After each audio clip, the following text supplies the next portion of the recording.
ইতিহাসে যখন এখন ইতিহাসে মিনি ফায়ার ড্রিল এক্সারসাইজ আমরা এটা করলাম, ফিউচারে আমরা হয়তো বড় পরিসরে করবো।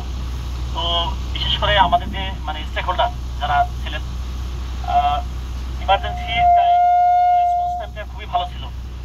বিশেষ করে এয়ারফোর্স 1 মিনিটের মধ্যেই মানে স্পটে চলে আসছে, আর সিভিল ক্রাফটেন্ডার 1 মিনিট 30 সেকেন্ডের মধ্যে চলে আসছে, আমরা এটা নোট করেছি।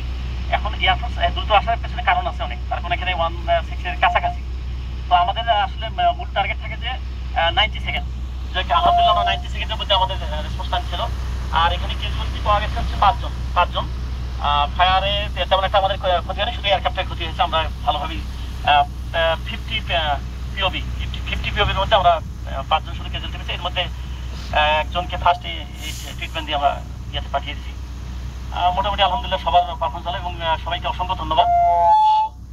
এখন যে যার রেসপেক্টিভ স্টেশন আপনারা চলে যেতে পারেন।